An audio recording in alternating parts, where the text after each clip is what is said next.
ආයුබෝවන් මේ අපේ Rasa Kirula YouTube channel එක. අද අපි ටිකක් වෙනස් විදිහක ව්‍යංජනයක් හදමු. දෙල් ව්‍යංජනයක් කියලා නේද හිතුවේ? නෑ, මේ කටුවනෝද ව්‍යංජනය.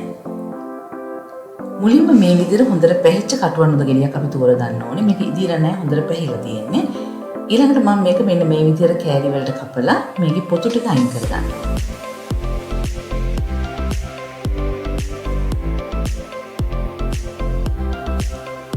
කටුවනෝද කියන්නේ බොහොම ගුණදායක carbohydrate, vitamin C, vitamin B1, B2 වගේම ගොඩක් පෝෂක පදාර්ථ අඩංගු පිළිගා නැසීමේ ගුණයක් තියෙන පළතුරක්.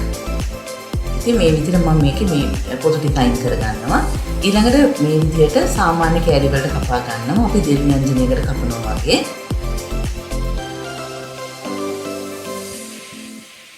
ඒත් එක්කම මේකේ තියෙන ඇට ටික අපි අයින් කරගන්නවා.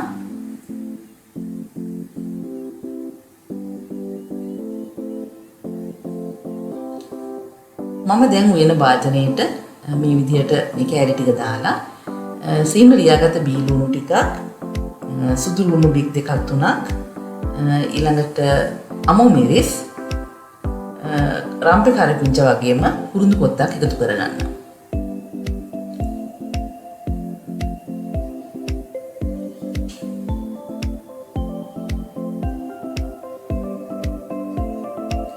ඊළඟට කහ කුඩු තේ හැඳි භාගයක් විතර, අමු තුන පාකුඩු තේ හැඳක් වගේම මිරිස් කුඩු තේ හැඳි එකමාරක් විතර එකතු කරගන්න.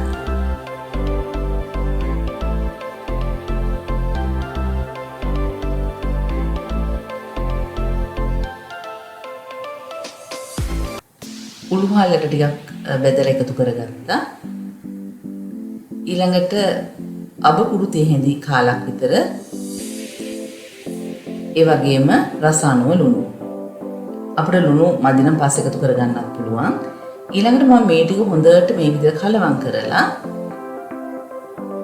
මේ ටික තැම්බෙන්න අවශ්‍ය ප්‍රමාණයට වතුර ටිකක් දාගන්නවා. ඔයාලට පේනවා මම වතුර ගොඩක් එකතු කරලා නැහැ. බොහොම අඩුවෙන් වතුර එකතු කරලා තියෙන්නේ. තැම්බෙන්න වතුර මදි නම් අපිට පස්සේ එකතු කරගන්නත් පුළුවන්. ඊළඟට මේ විදිහට මේක ලිඩ් එකකින් වහලා සාමාන්‍ය ප්‍රමාණයට ගින්දර තියලා මේක අපි හොඳින් තම්බ ගන්නවා.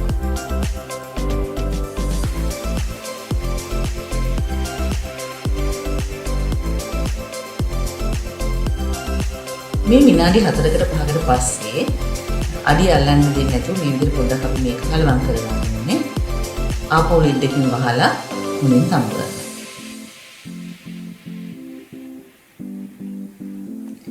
වැඩි වෙලාවක් ගියේ නැහැ. දැන් මේ අනෝද කෑලි හොඳට තැම්බිලා තියෙන්නේ. අපිට පේන වතුර ටික හිඳිලා තියෙන්නේ. දැන් මේ වෙලාවේ මම මේකට පොල් කිරි එකතු කරනවා. පොල් කිරි මම දිය කිරි, මිටි කිරි දෙකම එකට එකතු කරලා තමයි අරගෙන තියෙන්නේ. ටිකක් වැඩිපුර කිරි දාගත්තට කමන්නේ. මොකද දෙල් ව්‍යංජනේ වගේම මේක ටිකක් නිවෙනකොට හිඳෙන්න බලනවා. ඒ නිසා Tamanට අවශ්‍ය ප්‍රමාණයට කිරි එකතු කරගන්න. ලුණු බලලා මදින ලුණු ටිකක් එකතු කරගන්නත් පුළුවන්.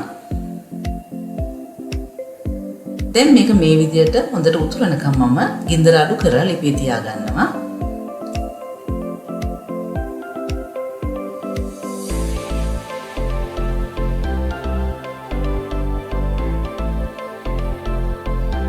අනෝද ව්‍යංජනය උතුරගෙන එන අතරේ මම තාච්චියක් ලිපෙන් තියලා ඒකට තෙල් තේ හැන්දක් විතර එකතු කරනවා. මම මේ තෙම්පරාදුවක් හදාගන්නයි සූදානම් වෙන්නේ.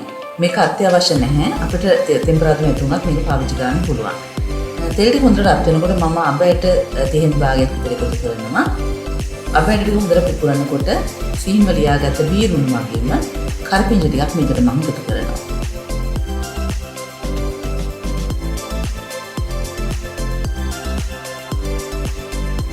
මේ ටික ටිකක් කුඹුරු පාට වෙනකම් බෙදගෙන මම අනෝද ව්‍යංජන එකතු කරන්නයි මේ හදන්නේ. ඇත්තටම මේක දෙල් වෙන සුවඳමයි දැනෙන්නේ අපිට.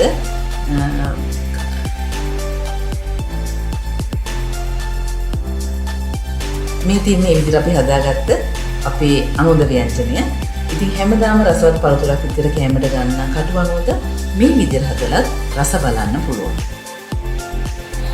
Rasa Kirula අපේ YouTube channel එක subscribe කරන්න.